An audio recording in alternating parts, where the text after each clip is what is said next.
Welcome to the Lifelinks podcast, all you sassy Latinas. This is where you come to hear stories that resonate with you, help you discover your true cultural identity, tossing off the need to fit in, and standing out with your authenticity, because that is your superpower. I'm your host, Consuelo Crosby, and also the creator of this content. If there's anything you'd like to share, please reach out to us on our Instagram social media at Lifelinks, that's LNXX, or through our website at thelinks.com. Of course, come here for some love and chat sessions with our fab guests from the comunidad. Sit back, have your cafecito, maybe some vino, whatever you like. We are bringing the sisterhood to you. Hola, chicas. How's this summer treating you as we are in full swing of our Cancer season? So all you crabbies out there, are you getting your birthday love?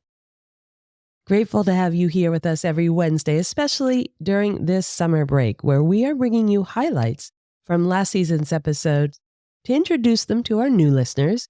So grateful to have you join the comunidad and give a refresh to our long-term subscribers because it has been a minute. But first, I want to give some love, some powerful energy from the comunidad to the people in the Northeast United States during this chaotic and horrific week of outrageous weather. It's really frightening what we see. I can only imagine what it might be like when it's your home. So I hope you are staying safe and offering a lot of compassion on behalf of the podcast listeners, hoping all of this subsides really quickly and calm comes in again to your life. And I know there are many more of you across the globe dealing with this outrageous weather and really frightening during a time which typically, summertime, we really rely on for being chill and relaxed and taking a break from all the daily grind. All of that intensity is what made me think of taking a break from it and providing you with that chill time. Because one of our past guests, that's exactly what she encourages.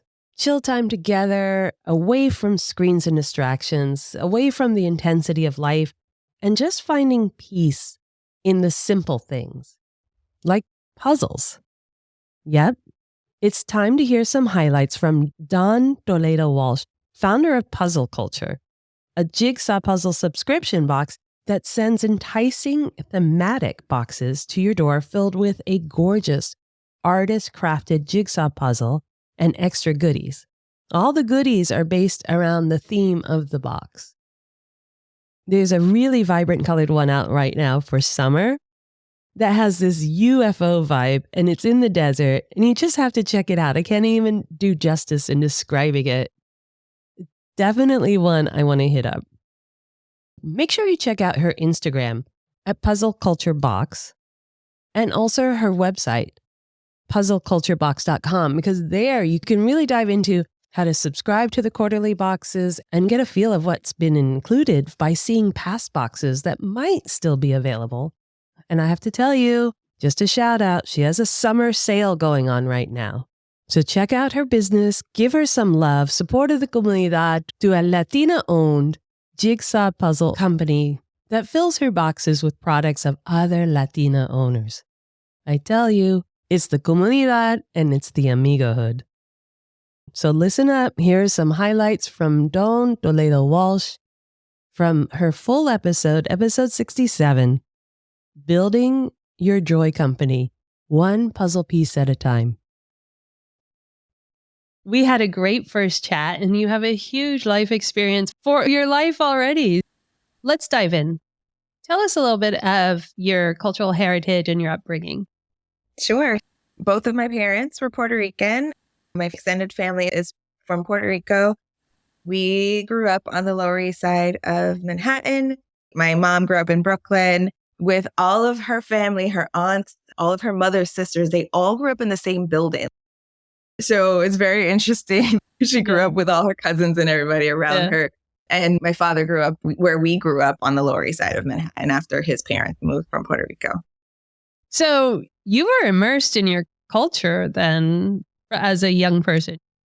Yes. As a very young child, yes. Like our grandparents were still here.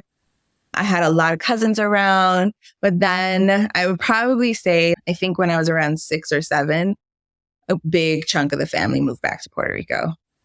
Oh, So at that point, we became a very nuclear family as far as like family. But in the neighborhood, it was a very close, like tight knit neighborhood. So there was definitely a lot of camaraderie with the neighbors and with our friends and, all of the ladies in the building who would look out for us, the little ladies Aw. who would tell on us Yeah. if we would do something. So typical. So typical. How many moms do you really need? Yeah, exactly. Well, so did you embrace your cultural identity? It wasn't a problem for you growing up? I think growing up, it wasn't something that I ever really thought about, right? Like it was just, this is normal every day. This is how we are. But I think now looking back, like one of the things that I regret the most was that we didn't learn Spanish. So I never spoke Spanish at home. So unfortunately, Yeah. I am the Latina who doesn't speak Spanish. Yeah. Happens a lot. And happens a lot. disappointing. Mhm. Yeah, it does. But Yeah. also, like, I feel like in the 80s, you have to go to school and learn English. Like, you have to speak English. It wasn't as embraced and important to continue the language, I feel like, back then. It was, you have to be part of the American culture. So, yeah, unfortunately, I wish, like, now I look back and I'm like, oh, I wish I had learned how to speak Spanish. Because even now, like, if I try, there is this, like, shame. I feel like when I was like, oh, do you speak Spanish? I'm like, no. But that's important to share. It's important to get that narrative out that very recently in a young person's life, it was not okay to be speaking Spanish here in the US. As close as the 80s, it was not encouraged to live your culture out loud. It was not encouraged to carry out traditions to boisterously be Latina. Yeah. Was there a time in your life when you did feel a bias? The weird thing is I didn't feel it until like I started working in the corporate world where it was like, okay, wait, I don't fit that norm of the professional looking person. Making sure that I'm dressing the right way. Is my hair the right way? I was in retail, corporate retail for most of my career. And there's definitely the pressure to look the part. And once you start making a little bit of money, you can buy the clothes. So I'm buying the jackets and the slacks and the button-down shirts, which button-down shirts never fit. But the hair was always felt unprofessional to me for me to have big curly hair. I'm not going in with my curly hair. I'm going to straighten my hair every day. So I was always straightening and pulling it back because it just didn't feel like that was professional looking, even though I know now that that's just not the right way to think. But yeah, I was young and I was trying to climb the ladder and this is what I saw everybody else looking like. Did you feel like, what's the point in trying to move up the ladder if there's no me up there? Or I was never, I'm going to stop trying. I was definitely going to keep trying no matter what. I think as I continued and progressed in my career, it was nice to see that I could continue moving up, even though there were definitely blocks along the way. Yeah. But it also helped me to sort of be like, okay, I can do this and I can help somebody else come up from behind me in this way as well. And hope. And as time went on, you were starting to see more women, right? Talking about starting your own company and being in charge, tell us about your exciting new venture.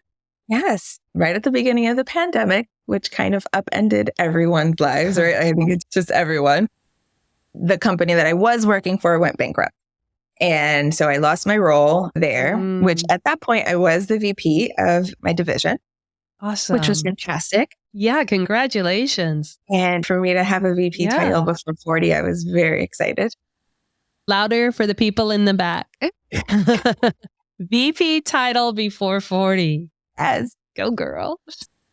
Huge accomplishment, right? That was amazing. Huge. But then they went bankrupt. And I was left in the lurch during a pandemic when nobody was hiring anybody.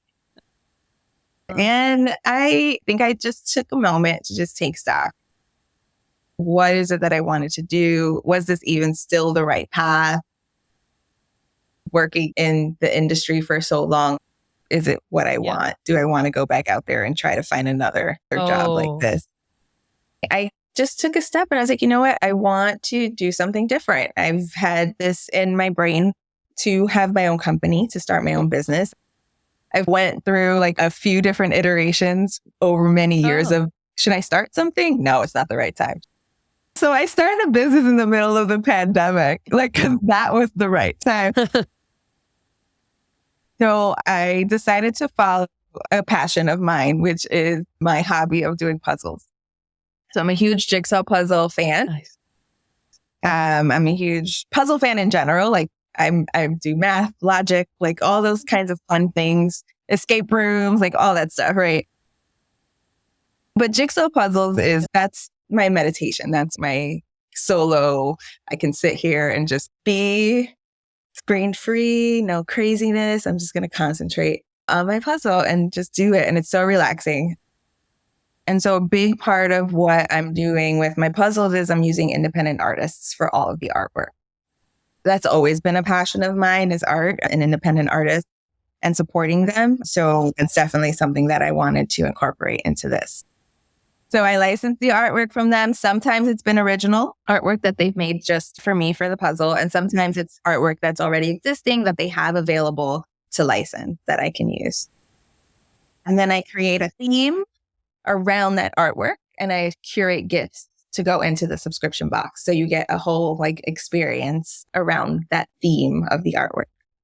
Do you have a theme that you could share and explain further?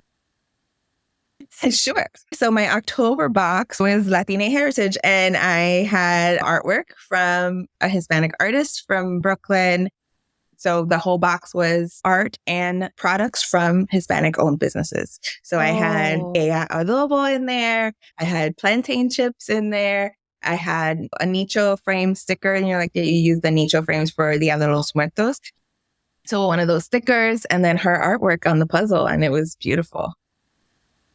In what you're doing now in the puzzle industry, is there representation in diverse cultures? I think it's starting. The puzzle brands have been dominated by a few, right? There's the Ravensburger, there's the Cobble Hill, like there's a few, and those are all very white male owned businesses. But I think recently there's been a much bigger influx of indie brands, a lot of them from people of color. I've seen a lot of women, Black women, starting their puzzle businesses, and they're beautiful. They're celebrating their heritage and their culture and in their puzzles and the artwork, and it's amazing. I've met a few of them. They're beautiful, wonderful women. I have not met any other Hispanic puzzle brand owners. So at this moment and point in time, I think I'd be only one. Wow. Oh my gosh. You met her here first. Dawn Walsh, first Latina puzzle company. Well, you touched on something because you love math, you love figuring puzzles out, but you also have a very creative sense.